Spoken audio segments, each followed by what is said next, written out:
Doctor صاحب I think یہ جو سینٹینس ہے نا جو آپ نے بولا تھا کہ اللہ سنبھال لے گا، ultimately you have to leave every thing to اللہ.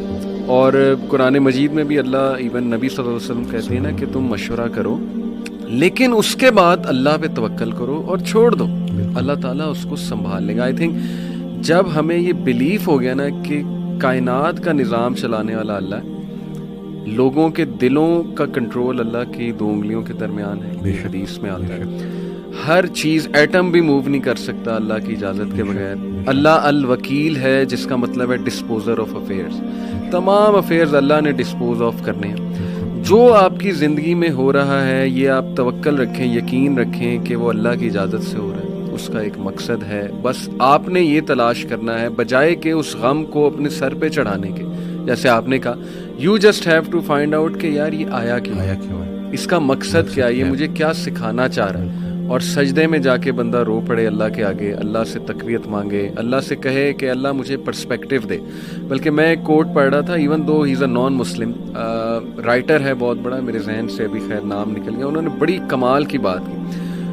انہوں نے کہا O my lord make me brave and مجھے ایسی سکت دے کہ میں اپنے غم سے وہ ریزن ڈھونڈ سکوں کہ یہ آیا کیوں ہے. سبحان اللہ. یعنی ایون دو از اے نان مسلم لیکن یہ کہ اتنی اس میں عقل ہے کہ وہ یہ دعا کر رہا ہے. تو یہی بات ہے کہ وزڈم فائنڈ آؤٹ کرو کہ یہ کیوں آیا ہے. اور بلکہ میں ڈاکٹر صاحب ایک میرے دوست ہیں بڑے اچھے اسکالر ہیں، انہوں نے ایک بڑی پیاری بات کی. انہوں نے کہا کہ جب بندے پہ غم آئے نا تو چلو کچھ دیر غمگین رہنا یہ نیچرل ہے، فطری ہے. رسول اللہ صلی اللہ علیہ وسلم پہ بڑے غم آئے، حضرت خدیجہ کی جو ڈیتھ تھی وہ اس سے بڑا غم نہیں تھا. The most smiling face did not smile for months, تو اٹس نیچرل اوکے. لیکن وہ رک نہیں گئے، ایسا نہیں تھا کہ وہ آئسولیشن میں چلے گئے، یا ایسا نہیں تھا کہ سارے کام ٹھپ ہو گئے. کیونکہ میرے دوست نے کہا کہ دیکھو جب ہم ٹھپ ہو جاتے ہیں نا یہ پیسو شکوہ ہے اللہ سے. اتنی تو ہمت نہیں زبانی رب سے شکایت کریں، لیکن یہ کہ ہم ٹھپ ہو کے دکھاتے ہیں کہ جی بس میں تو راضی نہیں آپ کی رضا میں، انڈائریکٹلی تو ہم یہی کہہ رہے ہیں. انہوں نے کہا جو لوگ غم میں کھڑے ہو جاتے ہیں نا ان کا دل نہیں کر رہا صبح اٹھنے کا، بستر پہ پڑے رہتے ہیں. آئی ایم شیور آپ بھی ایسی کنڈیشن سے گزرے ہیں کہ اٹھنے کا دل ہی نہیں کرتا، ہمت ہی نہیں کہ جی بندے کا دل کرتا ہے میں سویا رہوں، ریالٹی میں آؤں ہی نہ، مطلب ریالٹی از سو بیڈ.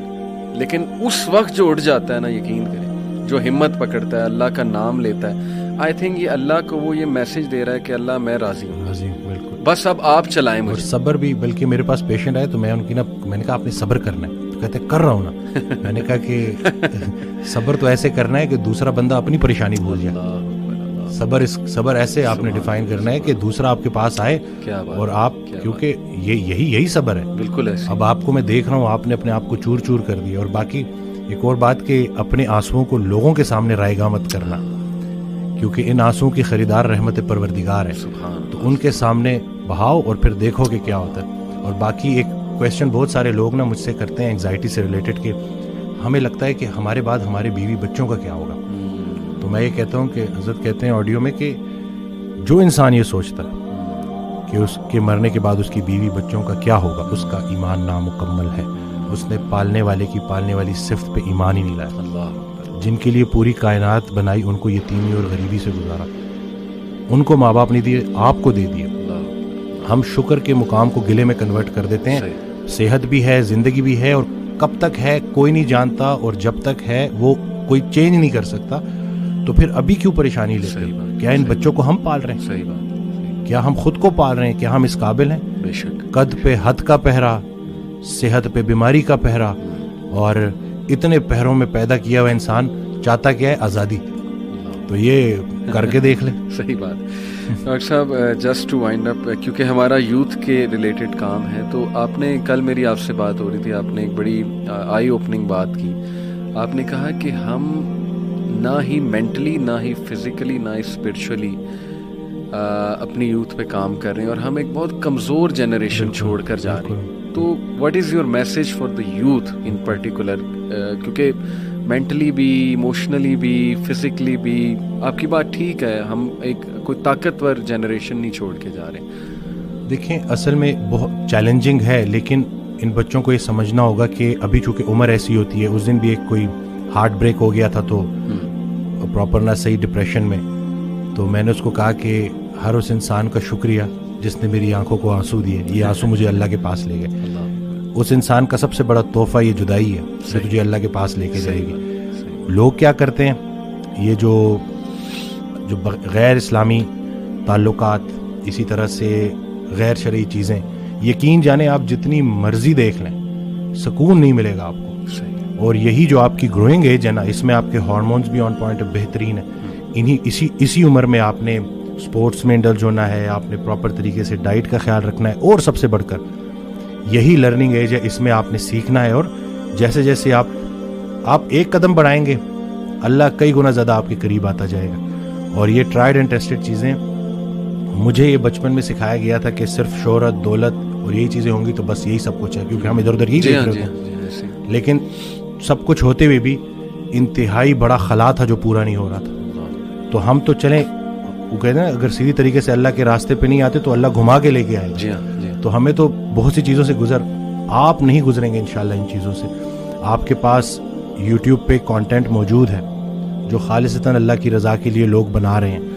ہمارا جو وقت تھا, دور تھا, اس میں ٹھیک ہے ہمیں شاید اس طرح سے توجہ نہیں دی گئی, لیکن اب آپ کے پاس آپشنز ہیں اور آپ پراپر طریقے سے جو صحیح, یہ دیکھیں دنیا چلی گئی تو چلی گئی, دین چلا گیا تو پیچھے کیا رہ گیا.